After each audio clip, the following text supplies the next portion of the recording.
চলে এলাম আবার একটা নতুন দিনের গল্প তোমাদের সাথে করব বলে।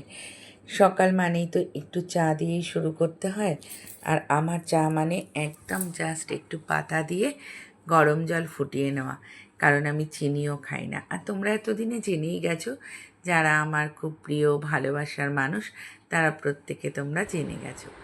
তারপর একটুখানি টিফিনের ব্যাপার আছে, কারণ কর্তামশাই অফিসে যাবে, প্রত্যেক দিন তো রুটি নাই।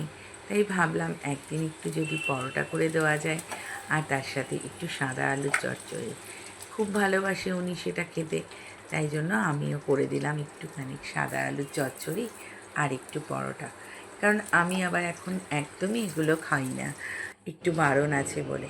তারপর সারাদিনের অনেক কাজ থাকে বলো, সেই সব কাজকর্ম সেরে যখন একটু ভাবি একটু নিজেদের মতন করে একটুখানি সন্ধ্যের সময়টা কাটাবো, ঠিক তার আগেই মানে দুপুর থাকতে থাকতে হঠাৎ ছেলে বলে বসলো যে আজকে একটা খুব সুন্দর জায়গায় যেতে হবে, আর কোথায় যাচ্ছ সেটা যেতে যেতে বলবো।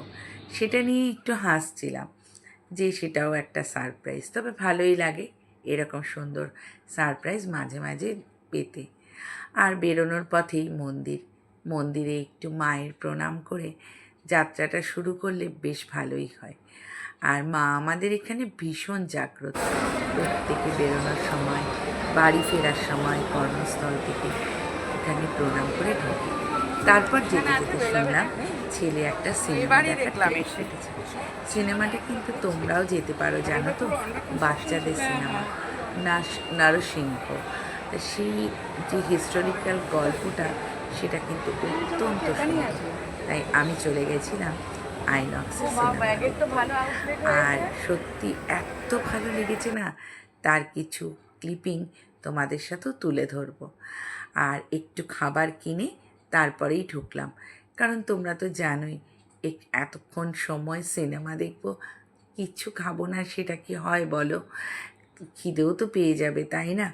তাই ভাবলাম একটুখানি ছোটোখাটো কিছু স্ন্যাক্স আইটেম, কারণ যেমনই হোক না কেন আইনক্সে কিন্তু খাবারের দামগুলো একদম গগনচুম্বী, মানে হাতই দেওয়া যায় না, কিন্তু তবুও খেতে তো হবেই, একটু কফি হলেও খেতে হয়। তারপর ঢুকে পড়লাম সোজা সিনেমা হলে। সিনেমার টিকিট তো আগেই এখন কাটা থাকে, আমাদের সময় সেই ছোট্ট ছোট্ট গোলাপি কাগজে 5 টাকা 4 টাকার সিনেমার টিকিট, এখন সেটা 100-এ গিয়ে পূরণ হয়েছে। মাঝে মাঝে গায়ে লাগে, কিন্তু আমাদের সময় তো আর আইনক্স ছিল না, নর্মাল সিনেমা হলের কালো পর্দায় সিনেমা দেখা। ঢুকে পড়লাম গুটি গুটি পায়ে সিনেমা হলে, বসেও পড়লাম, তাই একটু ভিডিও ক্লিপিং নিয়ে নিচ্ছিলাম। পাশে কর্তামশাই, মাঝখানে আমি, একপাশে ছেলে। খুব ভালো সিনেমাটা। তোমাদের যদি মনে হয় তোমরা কিন্তু তোমাদের বাচ্চাদেরকে নিয়ে এবং পরিবারের প্রত্যেকটা মানুষ একত্রিত হয়ে সিনেমা হলে এই সিনেমাটা কিন্তু দেখতে পারো। আমি তোমাদেরকে বলবো খুব ভালো লাগবে, বিশেষ করে ছোটদের। আমার এত ভালো লেগেছে না, কি বলবো। তারপরে শুরু হতেই গল্পটা তো একটু আগেই জানা ছিল, কারণ এগুলো তো আমরা ছোটোবেলায় কম বেশি সবাই শুনি। একটু একটু ক্লিপিং তুলে ধরেছি, যদি তোমাদের ভালো লাগে একটু দেখো। আর আমার ভিডিওগুলো ভালো লাগলে অনুরোধ করলাম পারলে একটু শেয়ার করে পাশে থেকো। আর কেমন হচ্ছে ভিডিওগুলো কমেন্টসের মাধ্যমে বলো, চেষ্টা করব তোমাদের ভিডিওগুলোকেও শেয়ার করার জন্য, আমাকে অবশ্যই বলো।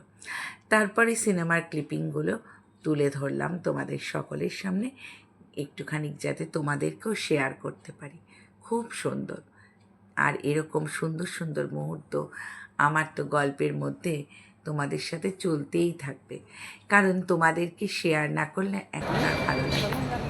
বাড়ি তো ফিরতে হবে, সিনেমা হলে থেকে বেরিয়ে একটুখানি কুকিজ খেলাম, খেয়ে বাড়ি ফেরার পালা। তাই সব গল্পগুলো তোমাদের সাথে ভাগ করে নিলাম। কেমন হলো আমার দৈনিক জীবনের গল্পটা একটু কিন্তু জানিও। কমেন্টস, লাইক, শেয়ার করে পাশেও থেকো, চেষ্টা করব সবারই পাশে থাকার জন্য। আর এই হয়ে গেল একটা দিনের গল্প, আরও অনেক গল্প তোমাদের সাথে করব। আজকে আসি, ঠিক আছে? ভালো বলেছি?